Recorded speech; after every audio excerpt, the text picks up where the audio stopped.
Coucou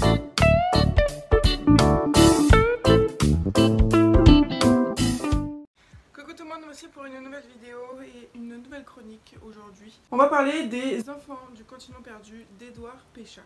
Alors c'est vrai que j'ai toujours été réticente à lire des livres qui traitaient de faits historiques très vieux.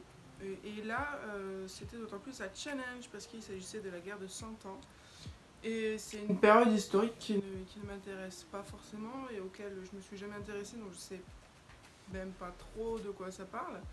Et du coup, ça a été vraiment un challenge de lire ce livre et au final, je n'ai pas du tout été déçue. Au final, je suis rentrée dans l'histoire vraiment très rapidement. Il fait 180 pages et j'ai vraiment beaucoup aimé ma lecture.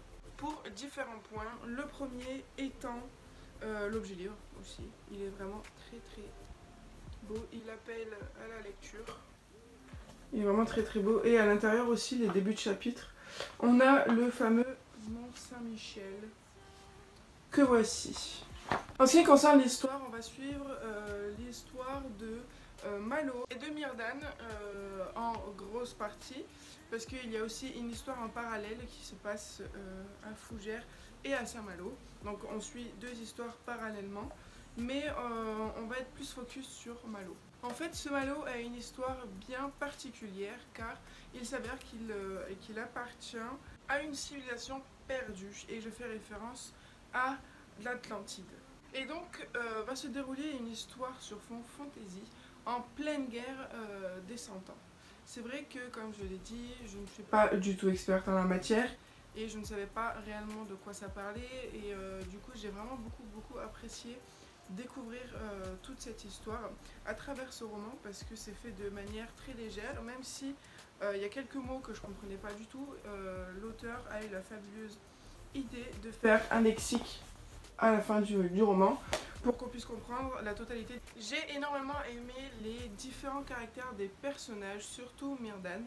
Je le voyais comme un mentor avec sa propre histoire à lui, un peu le héros, et j'ai vraiment beaucoup accroché à ce personnage, et au fil du roman j'ai réussi à m'accrocher à Malo aussi, qui est du coup le jeune enfant à l'histoire cachée et mystérieuse. Et aussi j'ai beaucoup aimé aussi ses deux amis qui sont Iwan et Elwan. Ensuite, l'écriture est vraiment fabuleuse, elle est vraiment très simple, très immergente, et vraiment on défile les pages sans s'en rendre compte. C'est ce qui en fait un vrai page turnover. Après cette lecture, malgré l'écriture très facile, tout ce qui s'ensuit, le contexte, etc., la guerre de 100 ans reste quand même un peu floue pour moi, mais pas à cause de l'auteur, mais à cause de l'histoire, parce que l'histoire est tellement prenante qu'on veut vraiment savoir ce qui va se passer ensuite.